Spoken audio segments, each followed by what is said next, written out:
The messaging from this administration about UFO disclosure has been about as good as their messaging surrounding the Iran war. It makes no sense. It's schizophrenic. It's condescending. I don't believe a word of it, and it's contradictory. And we're going to look into some of that today. We have more UFO stories. We've missed a deadline with Hegseth allegedly supposed to release these videos that Anna Luna has been demanding. And on top of all that, these missing and or dead scientists and that narrative as it culminates into the age of disclosure, quote unquote, age of disclosure. I said this the other day, and I want to start off with this so we can kind of have this bookmark here for disclosure and the narrative surrounding all of this. That I think the dead or missing NASA, nuclear, or UFO scientists could be part of a pattern to purposefully Streisand effect disclosure to warp the zeitgeist toward fear and acceptance of so-called extraterrestrial communique. By that, I mean, if you don't know what the Streisand effect is, it's when you're trying to censor something to make it go away, but it ends up backfiring.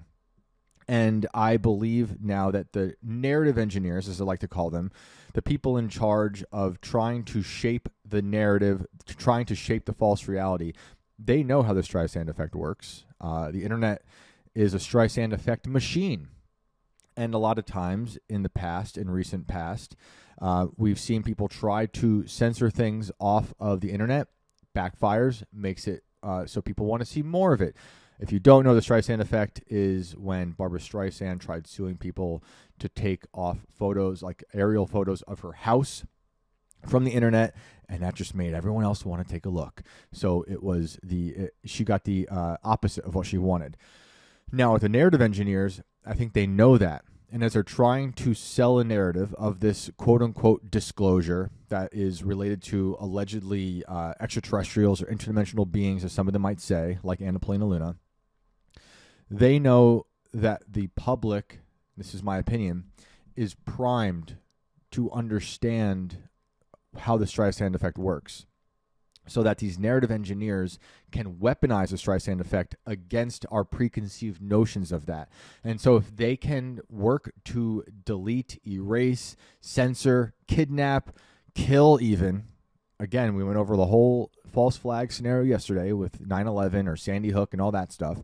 So if you haven't caught up, go to that one, because yesterday's episode kind of is like a first in this series of the narrative, really looking at the narrative control and the warping of reality. So, knowing how the Streisand effect works, it is my opinion that these scientists, they could be disappeared. They could also have disappeared themselves. 2 of them last seen with handguns and nothing else. That's Garcia and McCasland. And perhaps they saw a pattern emerging. They were like, we got to take care of ourselves, go hide away somewhere and let this die out. Again, there are other theories that this is all a legit narrative playing out with the missing scientists or dead physicists, and that the UFO phenomenon is either reverse engineering extraterrestrial technology or all man-made and hyper-compartmentalized, and that when disclosure does come out, should it ever come out, and I want to see whatever they have, doesn't mean we have to believe it, but when it does come out, these people in particular who have gone missing, there's 11 now that they're putting together over the past few years, that they would know what is being put in the news, and they could easily say that's not what they say it is. So that's one avenue of looking at that theory, and I think we should consider that there's credence to that. We talk about the Manhattan Project, how hyper compartmentalized that was. So that theory is based in some reality. I, however, think that this age of disclosure is more of a distraction, more of this war on reality, where they're trying to get humans to accept this new phase of this new phase of how we're going to define existence and human history on Earth. And they're trying to do it in a way where they are ingratiating themselves, the narrative and the engineers behind it, ingratiating themselves into the dissident factions in the political junkie realm, and the Christians. And they're doing that, in my opinion, because that is the last kind of obstacle the narrative engineers have when it comes to trying to sell you on a false reality. Because they've learned that they are the last obstacle, as they were during many things, during COVID, during lockdowns, during a lot of these big fear rituals, because people with faith tend to see through a lot of the material world's distractions. That doesn't mean everybody, because there's clearly a lot of people who call themselves Christians who go right on along with it, and they're willing to accept whatever is being told to them in headlines or by politicians that they like. I don't think that's the case.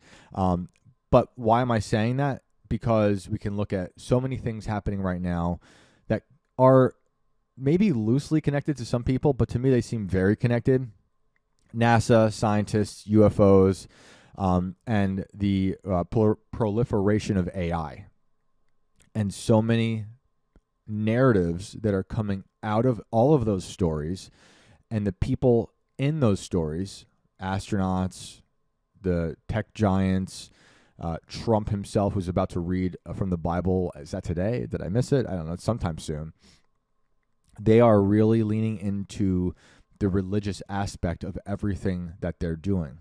So, for instance, Peter Thiel, he's a Christian, he says. He also happens to be, as I see it, an unrepentant sinner. We're all sinners.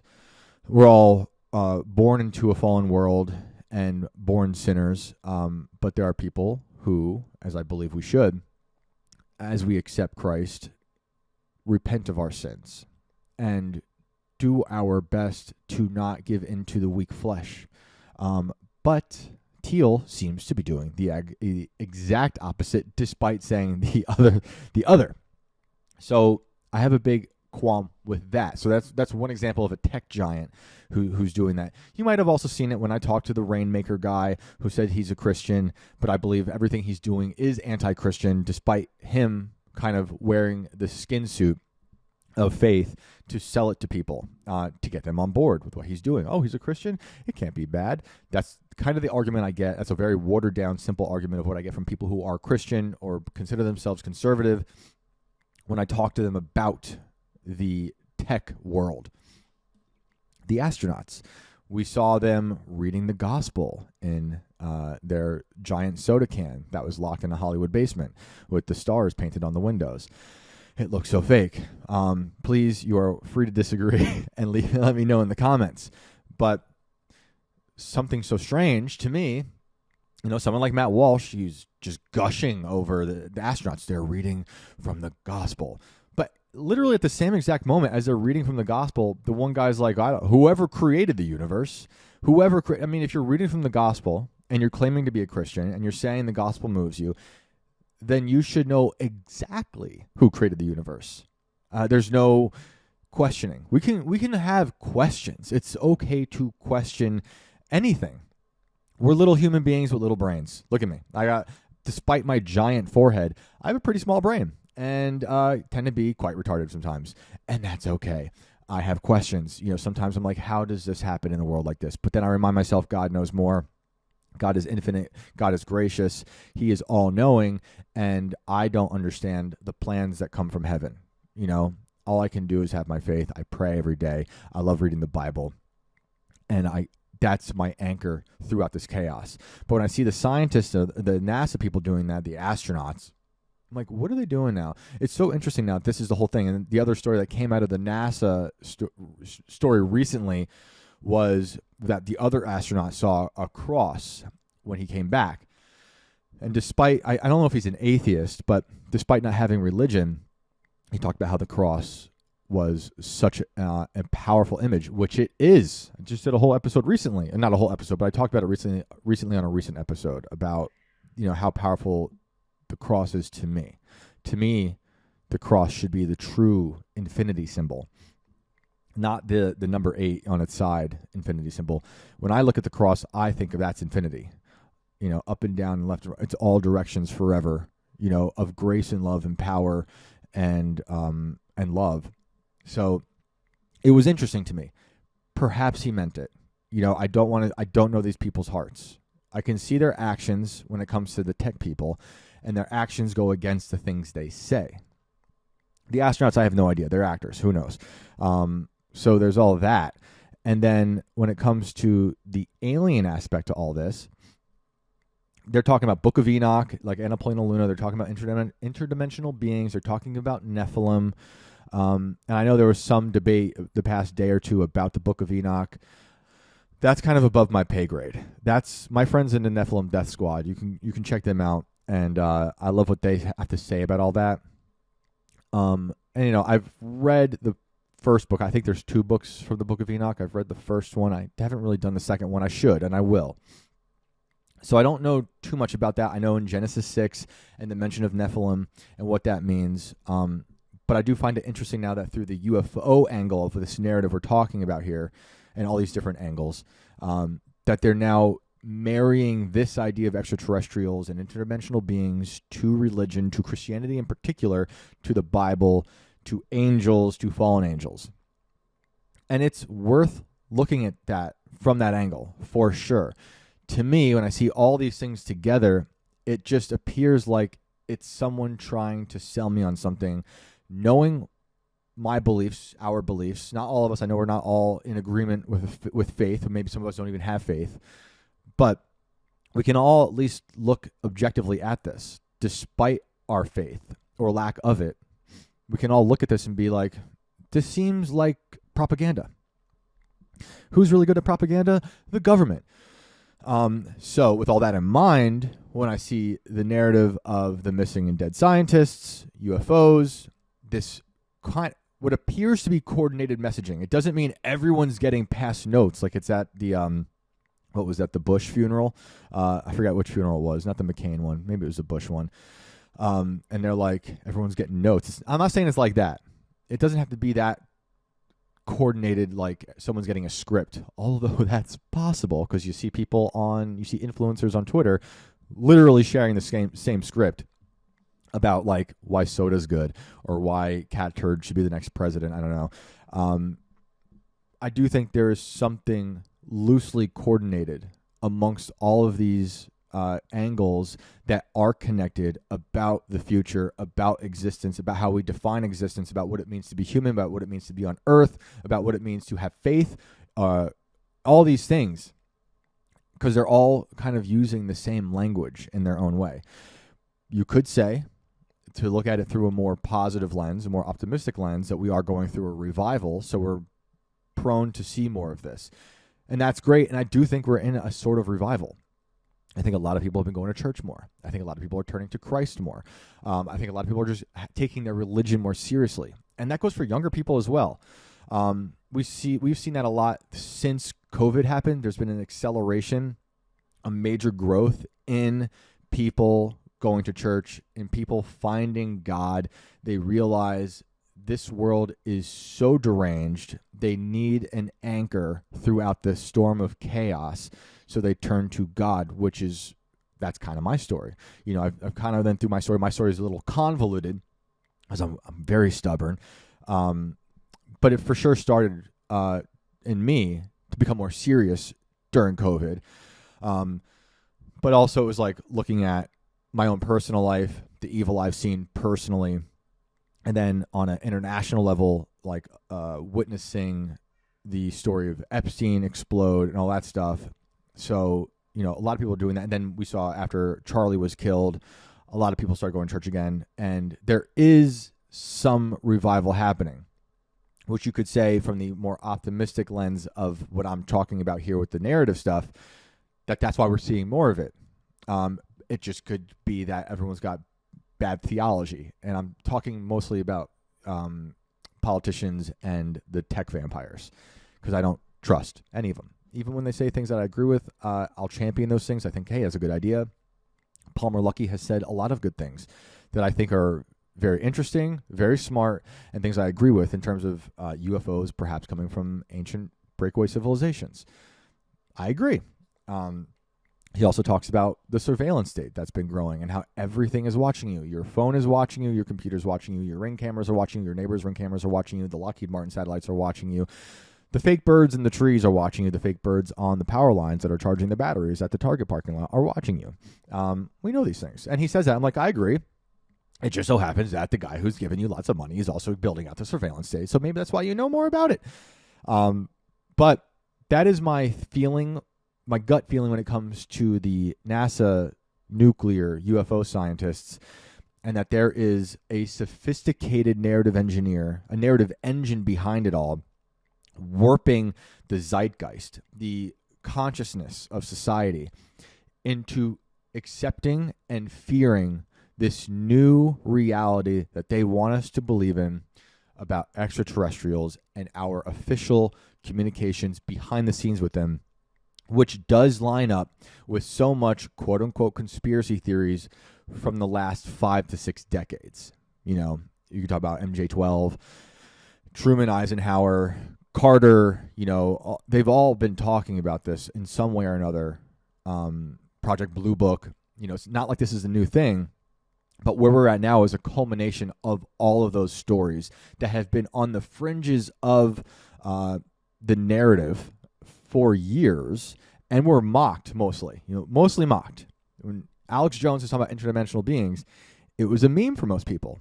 You know, and now the Onion owns it. The Onion owns InfoWars, which is ridiculous, and Tim Heidecker is going to run it. I don't think that'll last.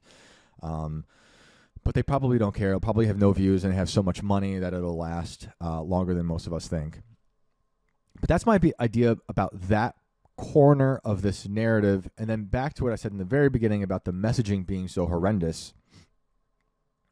We have someone like Elon Musk, who on Rogan a few times has said if there were signs of extraterrestrial life, he'd be the first to know. And he would be.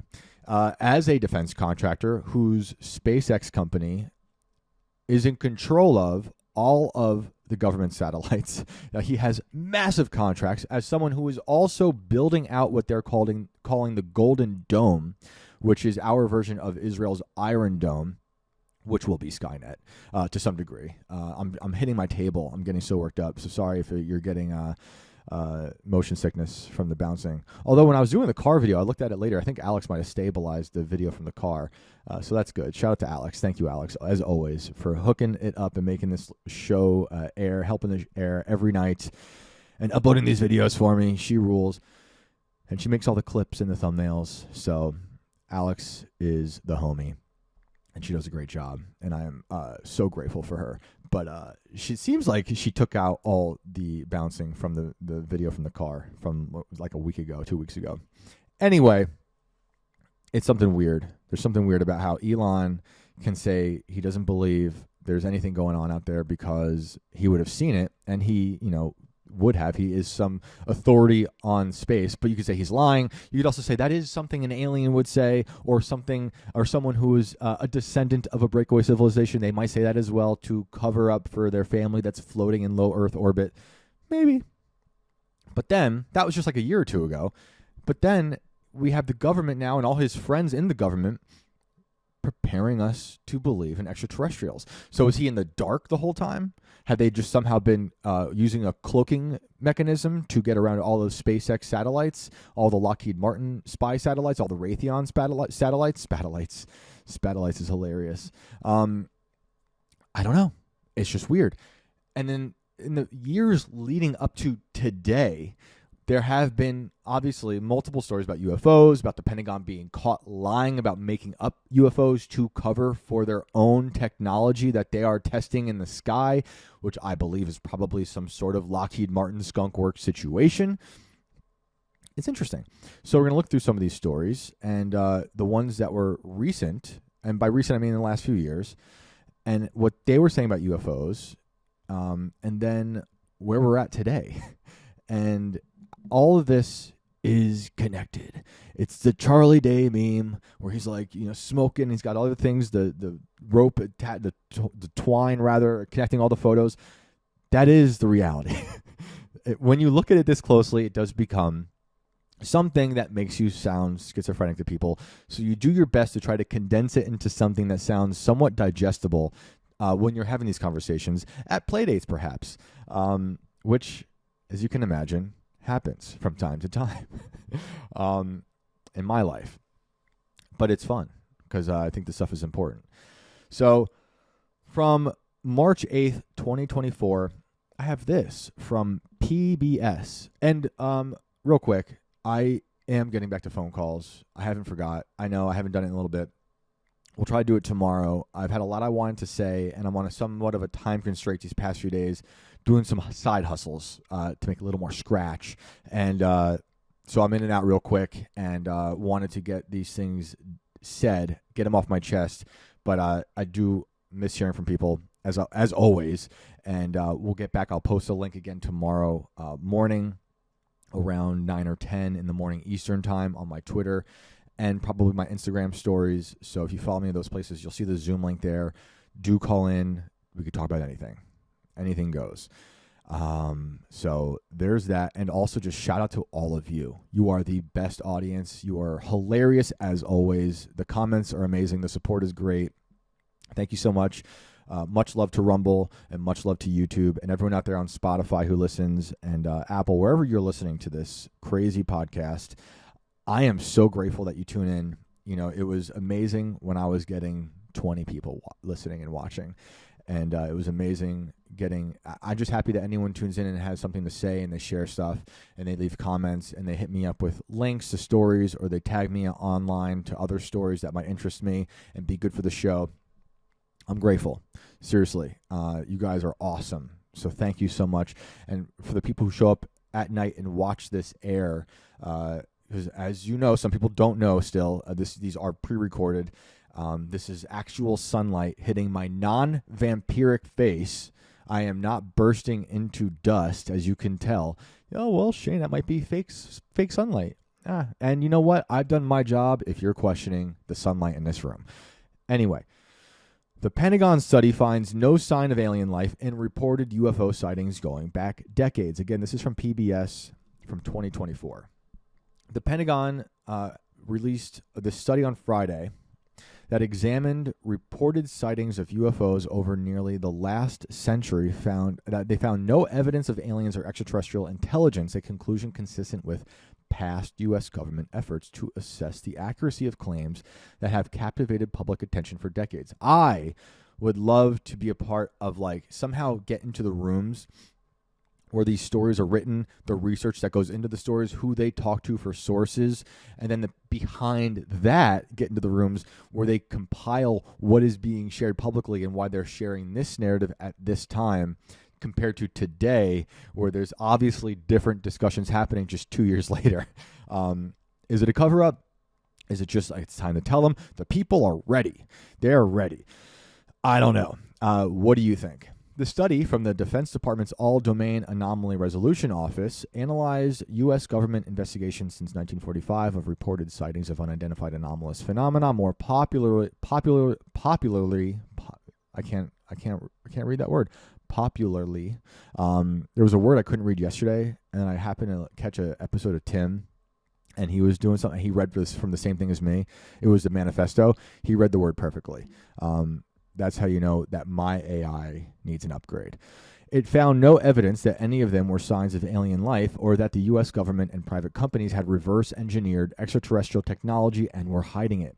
We have since this article had congressional hearings, and George Knapp, UFO investigator, testified that Lockheed Martin was in possession of biologics, extraterrestrial biologics, and he wasn't too specific on what that meant. Was it like actual corpses from space, or was it technology that fell out of the sky that wasn't man-made? We don't know. But since this article, we've had that being testified in Congress.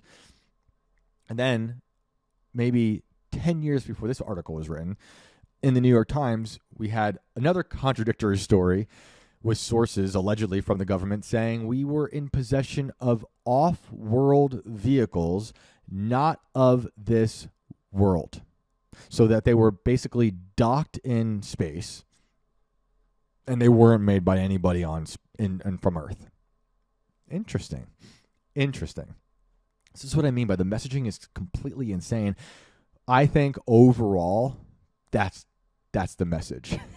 That's the goal, is to just make you feel crazy and then just tune out. I think that we're at a phase now in the political realm, which has now absorbed the conspiratorial, that they want to flood the zone so much with so much contradictory material that you, me, political junkies, the ones who are interested in the supernatural, the ones who are trying to make sense of the world, that they want us to just tap out, to be so confused, to be like, it doesn't even matter. It doesn't matter. I am fascinated at why the narratives are being formed and pumped out into the headlines through our politicians, through the influencers, what that means. That is fascinating to me. Like I've told you before, I spent almost a decade teaching a class at colleges as an adjunct professor called narrative studies.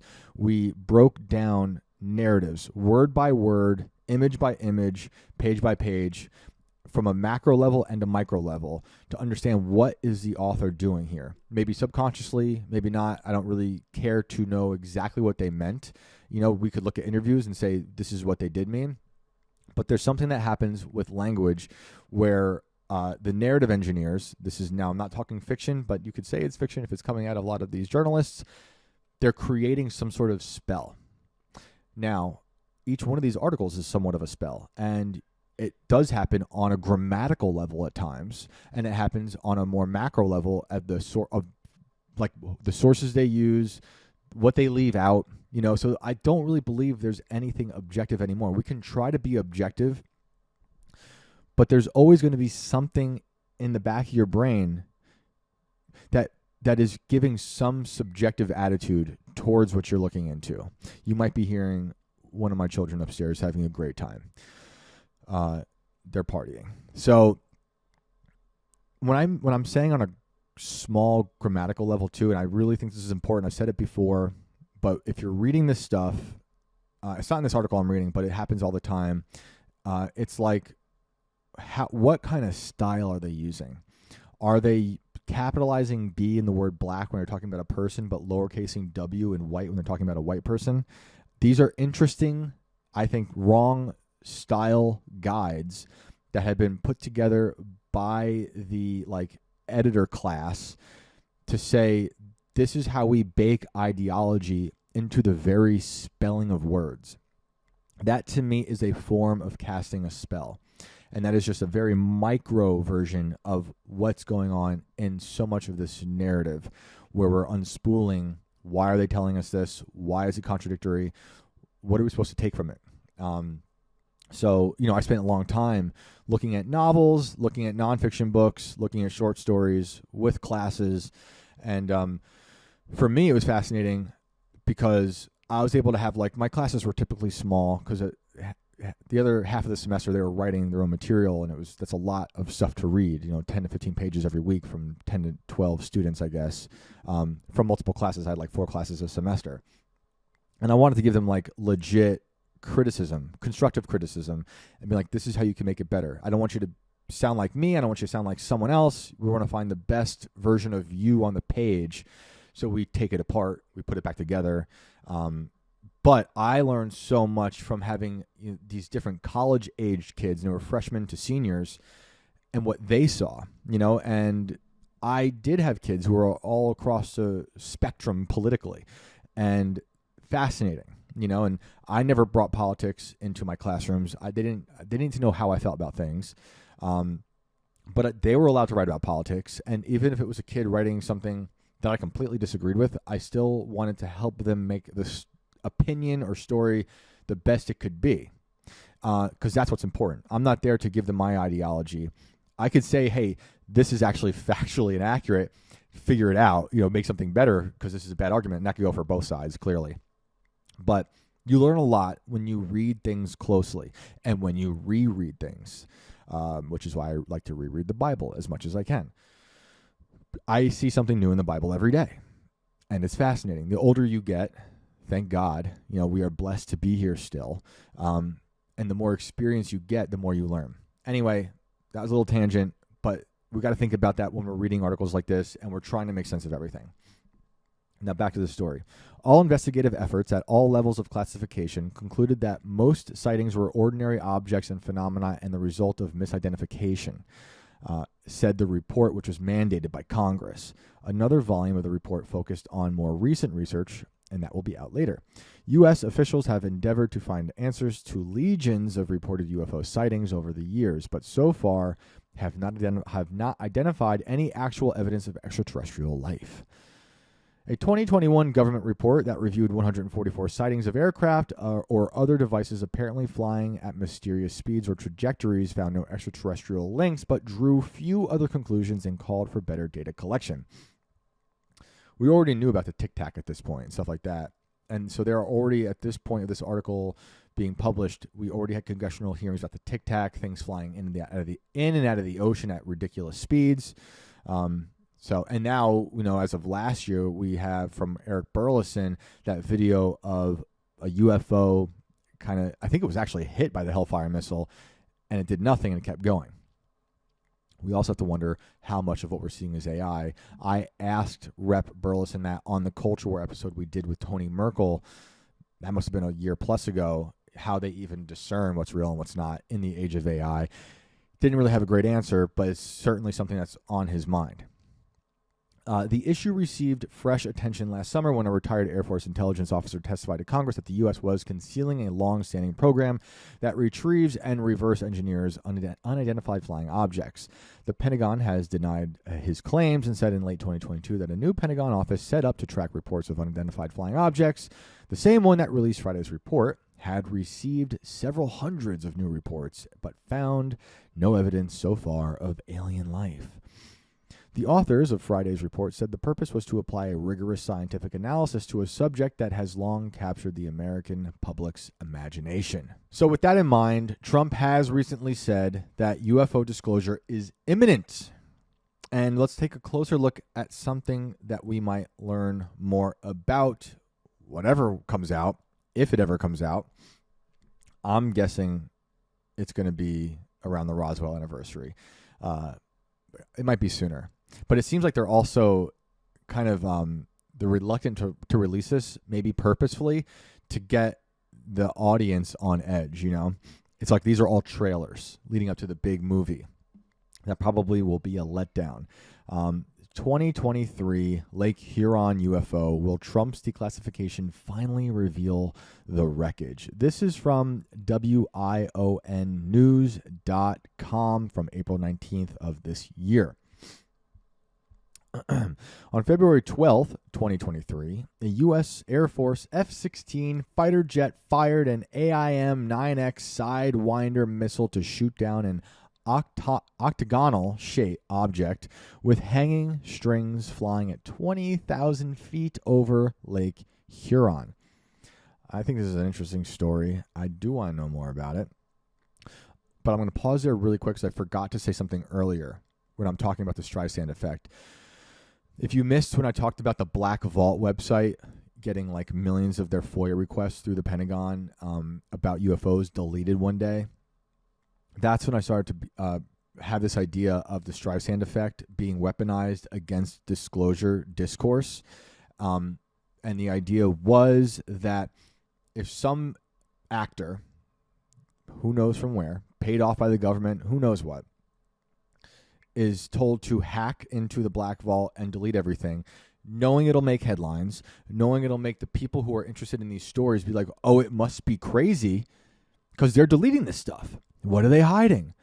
Get more eyes on it because they've weaponized the Streisand effect. They are like, it's reverse psychology of the Streisand effect. Knowing what it would typically do, try to censor, get more eyes on it. We need people to believe in the story. So it's a false deletion, get more eyes on it, make headlines. I do a show on it. Lots of people do shows on it. More people are now paying attention as the story overall starts to ramp up. It's culminating to something, which is the disclosure, which will probably be a letdown anyway. But who knows? Maybe they'll just walk out some alien and say, here he is. It's been Eric Swalwell all along, and or that's what possesses Trump right now. Although I do think that everything Trump writes on Truth Social is actually ghostwritten by Laura Loomer. Go look at Truth Social posts and then think of it as Laura Loomer writing it, and it makes a lot more sense. But it just seems like it's building to something.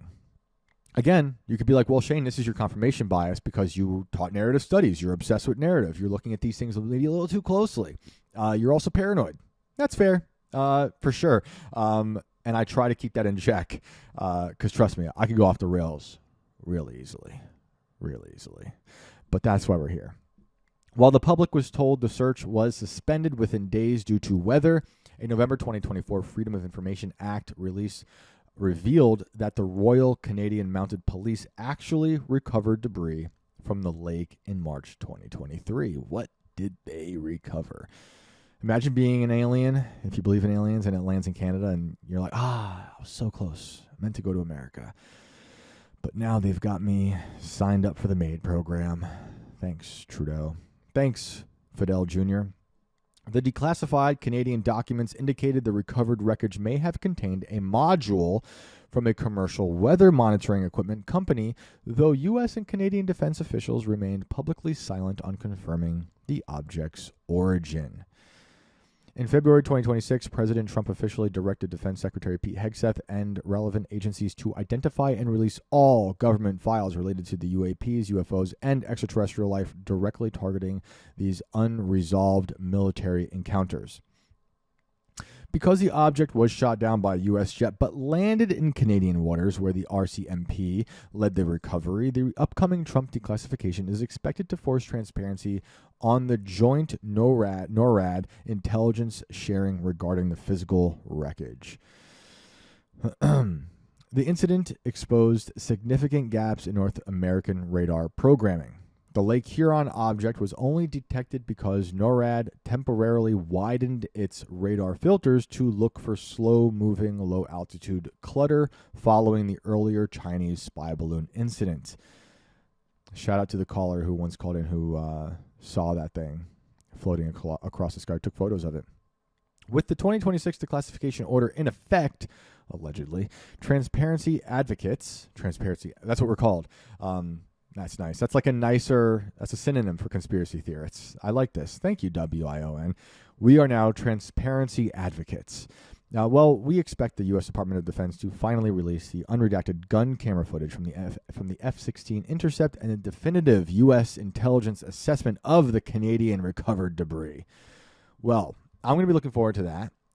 As much as I have a lot of skepticism when it comes to the disclosure story, I want to see everything. We deserve to see everything. But more importantly, I want the rest of the Epstein files. That seems like another universe. Crazy. That's not that long ago. I want the rest of the Epstein files. But now it's like Palantir's taking over. They want everyone to go in the military and die for the pedophiles. We're getting aliens now. We're getting the Iran war. Everything you voted for, you're getting. Isn't that great? Everyone voted for all these things, right? Was it just me? Okay, so other UFO stories in the news as we are building to something. Us transparency advocates.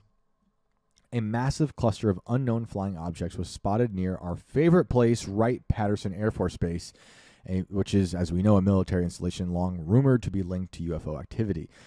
This is from April 17th, and missing General McCaslin was connected to this place. It's in Ohio. We've had people from Ohio call in. We've talked about a lot of things that were seen in the skies over Ohio. Ohio is strange. It's one of those other stories we get a lot of where Ohio, you're most likely to be abducted in the state of Ohio. The next, every other week there's a new state that you're most likely to be abducted in. It's all of them, and it's the government taking you. It's military abductions. It's Peter Thiel and Palantir lifting you up so they can suck your blood. Anyway, witnesses near the Ohio base captured the craft on April 8th. Captured the craft? It's a funny word they use. They didn't really capture anything. Anyway, It shows a silent triangle of glowing lights moving in perfect formation before splitting apart mid-flight. The lights appeared to drift slowly downward, flickering, pulsing, and changing brightness individually as they hovered in the night sky. Reports describe the sighting as having no sound, no standard navigation lights, movement unlike any known aircraft, drone, swarm, or satellite. The video was reportedly taken from Rainbow Lakes, a 60-acre outdoor recreational retreat in Fairborn, about 4 miles from the base. And again, I am inviting anyone from Ohio to try to call in tomorrow around 11 in the morning Eastern time. If you're in Ohio and you've seen stuff, call. But if you're anywhere, give us a call about anything. But I love hearing from people who are connected to stories that are in the news recently. And we've, thankfully, since we have people listening from all over, sometimes I've just said, hey, if you're in so-and-so, such and such place, give us a call, and we get those calls. Again, another reason why I am extremely grateful for this audience. Wright-Patterson Air Force Base has drawn renewed attention in recent months. As you know, its research laboratory was previously led by retired Major General William Neal McCaslin, last seen with a gun. Well, I guess he wasn't actually seen with a gun. His gun is missing. So they think his gun is with him, but he was last seen with nothing. Garcia, the other guy who went missing, was actually seen with a gun. There's like a surveillance camera still of him. McCaslin, 68, went missing from his New Mexico home on February 28th, reportedly leaving with only hiking boots and a .38 caliber revolver. I just can't stress enough how strange it is in terms of messaging, making you feel crazy, whether you believe in the technology or not, or the stories at all. On the same day that Savannah Guthrie goes back to work after her mother's been missing, not found for like a month plus, maybe 2 months now, on that same day she goes back to work, the news breaks of the ghost murmur that can detect a heartbeat from like 40 miles away, even like the lost Iranian pilot's heart in a desert in Iran using AI. It's just an interesting contrast there. We can find anybody anywhere, but we can't find anybody. We don't know where they went, but we know exactly where they are if we use our AI. Are they not really able to use that AI? Is it not that great? Does this technology not exist? Is it just a psyop to make our enemies think we can do this, like the discombobulator, which we more and more have? I don't know if you can hear my child going ham upstairs.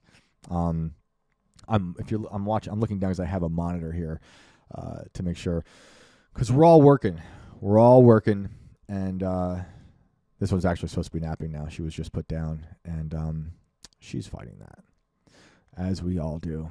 Actually, I don't really nap. I don't nap. Do you nap? Are you a parent who is underslept and living paycheck to paycheck, but loving life, like legitimately? Like, I look at my kids, I'm like, I have everything I need. I don't measure success in anything other than the love of my wife and the love of my kids and their smiles, their laughter. Like, I look at their faces and it is gold. It is not, there's no money, there's nothing that will ever compare to the joy of being a father, despite how tough it can be clearly at times. I know we all know that if you have a kid. But I was thinking about when I took that vacation to South Carolina as we were leaving, there's an old Louis C.K. joke that I love. I think about it all the time, and parents out there will get it. I'll paraphrase it, but when you're going on a vacation as a family and you're a father, you're packing up the car. He says it's like if you're packing up the minivan, you got all the luggage is now put in. You strapped in all the kids. You shut the door. Your wife gets in the passenger side. When you put that last bit of luggage in the back and you shut that door, the father's vacation is that walk from the back of the car to the front. That's your vacation. And that's how I felt going on our road trip to South Carolina. I think about that joke all the time. It's one of my favorite things on YouTube that I tend to go back to quite a bit is it's an HBO. It's not a documentary. It's an HBO like interview called Talking Funny, and it's like Louis C.K. Seinfeld's in it. I'm not the biggest Seinfeld fan, but it's like Chris Rock, and there's someone else, Ricky Gervais, and they just talk about words and why some words are funny and creating jokes. And it's great. It's great because you hear Jerry Seinfeld's version of that joke I just told you, which is very clean, Jerry Seinfeld-y joke. And then you hear Louis' version of it, which is obviously very different. And it's just interesting to see how two different comedians with two different perceptions and the way they use language, how they can shape that joke. And both make it funny, actually. But I prefer Louis'. Louis' show, Louis, if you haven't watched that ever, it's a great show. If you're into like reading Camus or Kafka, but also love comedy, that's a great show. Great show. It's too bad they took that off air. And it's too bad they took that because of him getting canceled, which is so stupid. I mean, I don't agree with what he did at all, but he didn't do what they said he did, not in that way. And one of the consequences of him getting Me Too'd was they canceled another show that was on FX called Baskets, which I really enjoyed at the time. And that was Zach Galifianakis' show about being a rodeo clown. It was incredible. It was really funny. I really liked that show. And they were like, since Louis C.K.'s the producer, it's gone. It was a bummer. Anyway, I derailed that. He led the Air Force. So McCaslin led the Air Force Research Laboratory from May to 2011 until his retirement in 2013. A facility long associated with UFO lore. We know that. So Wright-Patterson, for the obese scientists who work at Wright-Patterson, that's the joke you can have for your colleague if you're listening.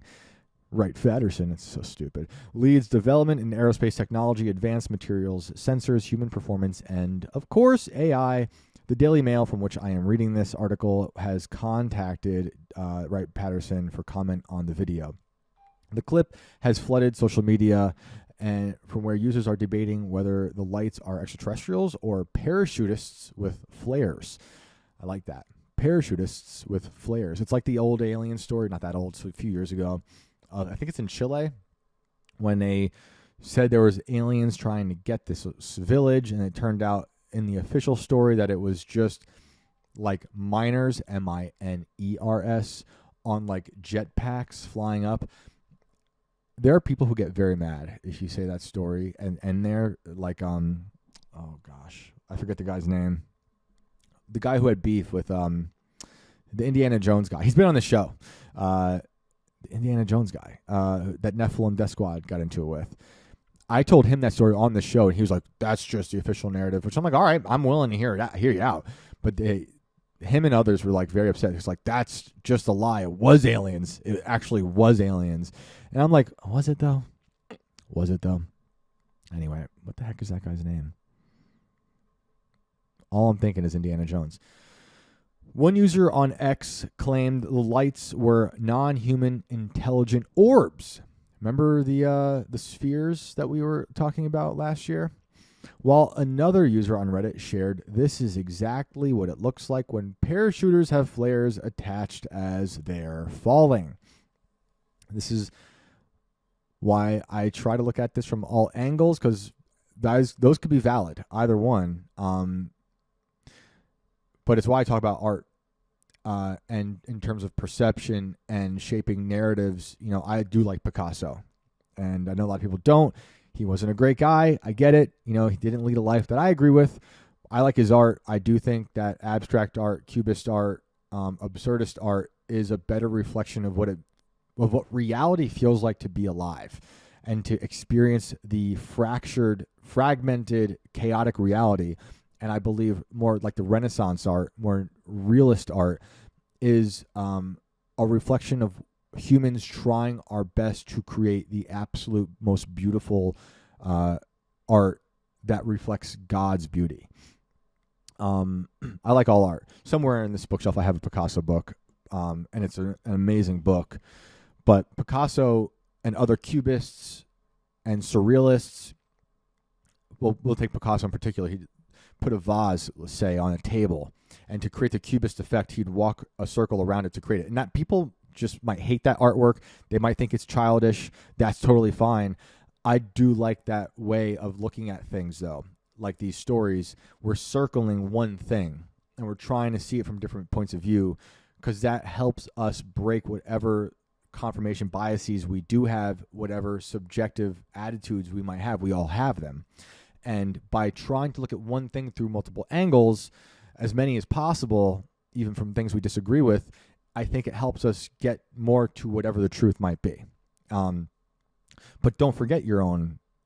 We have confirmation biases for a reason. Don't forget those. Don't throw those out. Just be aware of them. But that's kind of what I'm thinking about when I'm thinking about art. That's what I've learned while watching old Picasso videos. Guernica is one of my favorite pieces of artwork. That was like an anti-war piece of art, and it's incredible. Also is night fishing at Antibes. It's just, to me, I love those things. But I also love Michelangelo. I love Da Vinci. I also love Hieronymus Bosch, who's kind of in between. An early surrealist absurdist, but also striving for recreating hell on earth and heaven on earth, quite literally in something like the Garden of Earthly Delights, which is the greatest painting ever, in my humble opinion. It's a triptych. It's in Spain now. It was made for a church. It opens up. Incredible. It's been the banner on my Twitter page for years now. And it's like it's the Garden of Eden with Jesus in it. It's the fall of man, and it is debauchery, and it is hell on earth, and told in 3 slides, 3 images, triptych. Incredible. It's just so incredible. Okay. So another Redditor joke saying they're coming for more scientists, likely referring to McCaslin, who managed the Air Force's $2.2 billion science and technology program, along with additional customer-funded research. So there's that story recently. More things seen. Is it real? Is it not? I don't know. Are these scientists actually part of a campaign to kill or silence people who know about the hyper compartmentalization of technology, either reverse engineered from extraterrestrials or man-made? Or are people now looking into the past and trying to connect things that don't really have anything to do with each other, but they do because they are loosely connected through where they worked, whether JPL or NASA or Wright-Patterson, or MIT or Caltech? And are they trying to force a narrative there to get us on board with this idea that they're under attack because we are approaching so-called disclosure? I don't know. I do not know. Or is it foreign governments taking them out? It's something to consider from all points of view. All right. What is next here? I had something else pulled up. What is it? The Malmstrom nuclear UFO. So this is just an old one. We don't have to get into it too much, but that's just another example that it's coming in the news again because we're approaching disclosure. They're talking about the time that, let's see here. I want to get the guy's name right. Bob Salas at the Malmstrom Air Force Base in Montana in 1967, where 10 nuclear warheads were shut off in conjunction with a UFO that was seen at the base. Let's see. How long is this clip? We'll tune into just a bit and see what they're saying. This is from an old hearing, 2022, about the UFO that was seen in 1967 at the Air Force Base.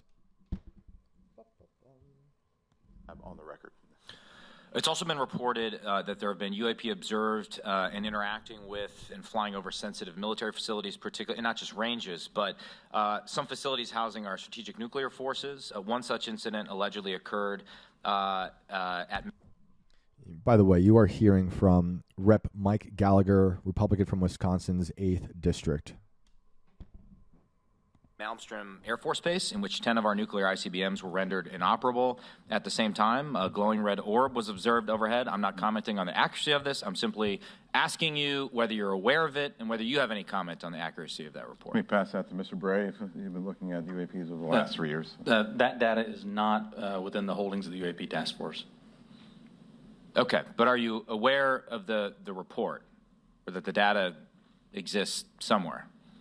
I have I have heard stories. I have not seen the official data on that. So you've just seen informal stories, no official assessment that you've done or exists within DoD that you're aware of regarding the Malmstrom incident?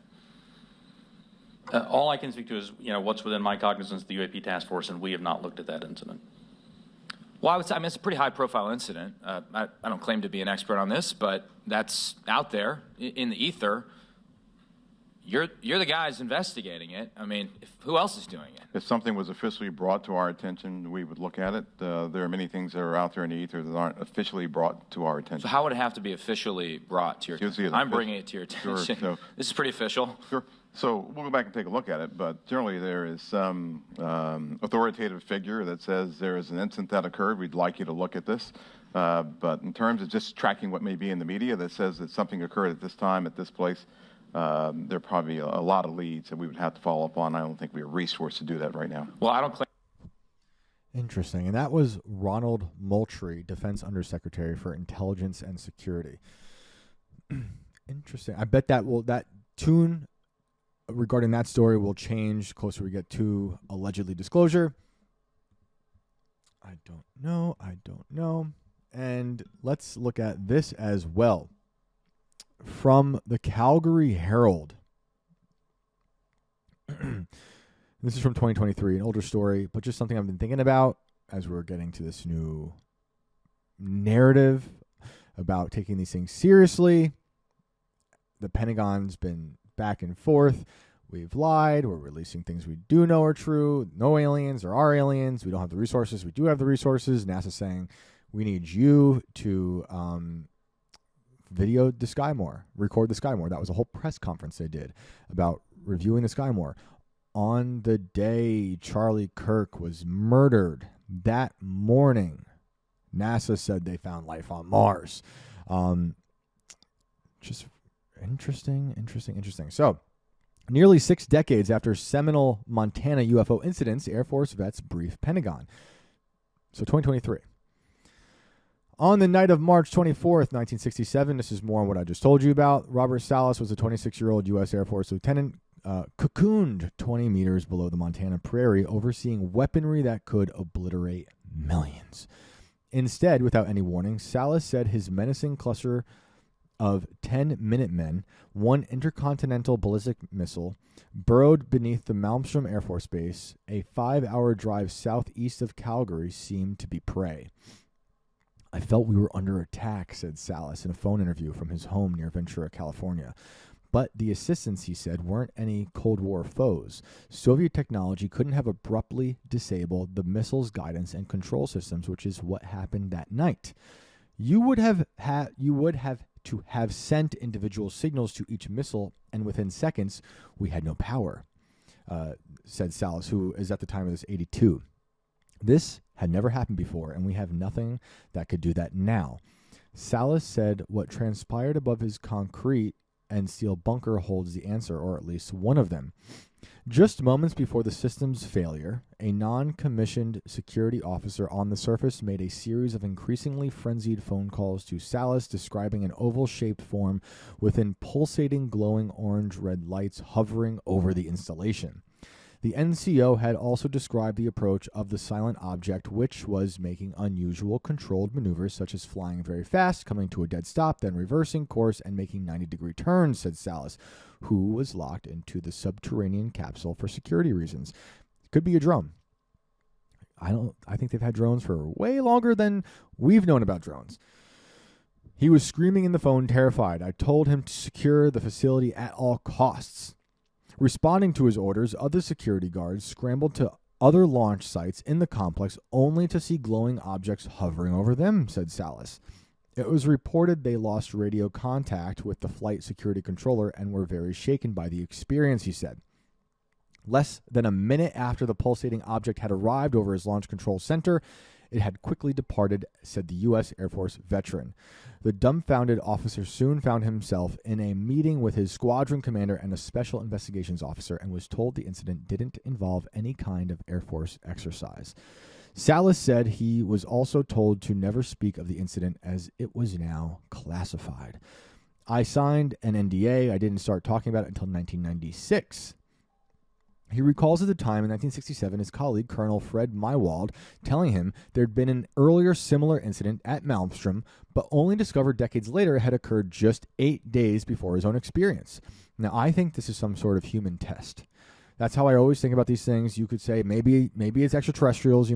People believe it's extraterrestrials. They came here to save humans. They're going to turn off our nuclear warheads. Well, they haven't been doing a good job because human nature is fallen and people are killing each other all the time. The only people saving souls is Christ. And we haven't really seen anyone stop things. We can debate about the reality of atom bombs or fire bombings. Lots of people have died. We've seen horrendous things. We've seen our government experiment on people. So no one's stopping all that. Decades and decades of human experimentation from all countries, whether it was the Nazis, whether it was the Japanese on the Chinese, whether it was us right now after we hired the Nazis. I don't see this stuff stopping. So this idea of like ultra intelligent extraterrestrial species being like, we must step in and save the humans, it just seems so bogus to me. I think this is man-made operations testing out what they can do to nuclear facilities.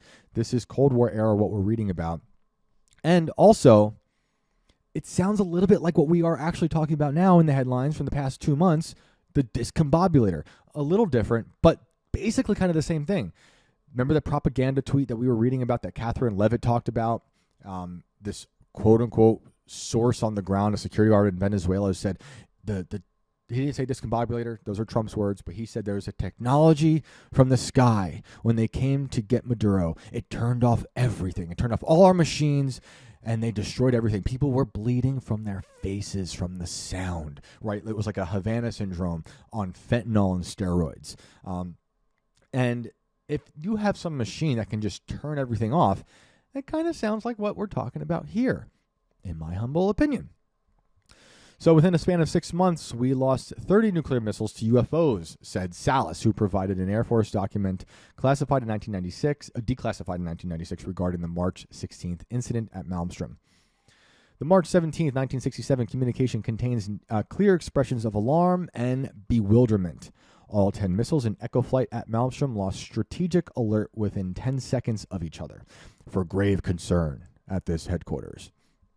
So that's something I do expect to see more of as we get to disclosure. What will disclosure show us? Will it reveal all of your, all of the things you need to confirm your biases?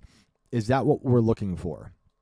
I'm not looking for that. I just want to see everything, and then we can go through it all and see what we believe, what's real, what's not, what seems to be just confirming our biases, what is part of shaping the narrative, what are they hiding? We only got half of the Epstein files. You think they're going to show us anything real with this? I think a lot of this is rooted in man-made technology they want us to fear, and it's also a way of getting propaganda out there by alerting at a time of war. Trump has invoked war powers. They're talking to GM. The Pentagon has asked GM to make weapons, I think, and also Ford. We are in a time of war. When are we not? If you're around my age, we have been in war our whole lives, and our grandparents' lives, and our parents' lives. It's been nonstop war. It's been the illusion of peace. But in this time of war, now you can't deny it, with whether it's Gaza, Iran, Ukraine, and all these other countries getting involved, either by proxy or legitimately getting involved.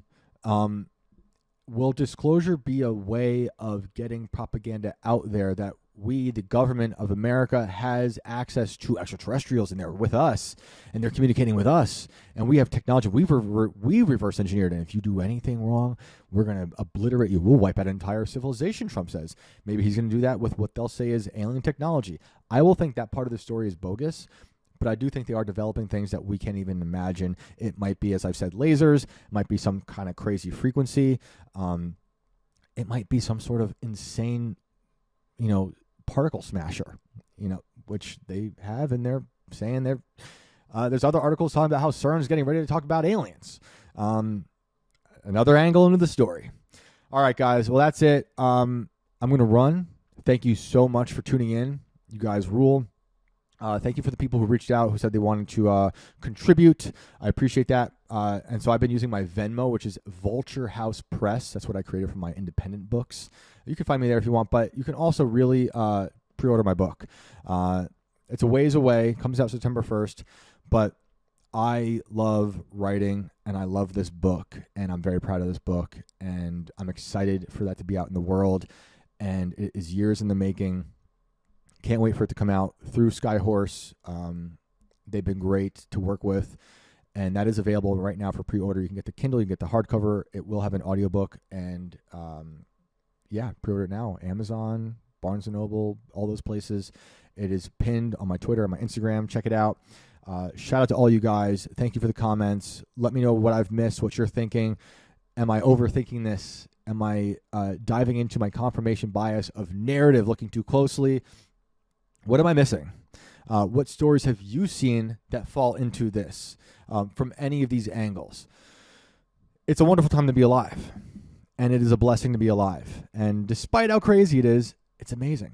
And I'm excited for what tomorrow holds. And I'm excited to hang out with my kids later and just enjoy the beautiful day and watching the flowers blossom and the blue sky with all the fake clouds that will take over in due time. And this is the year, though. This is the year. We're taking down Big Cloud. We're taking down Big Moon. And we're doing it together. So have a blessed night. And I'll see you tomorrow.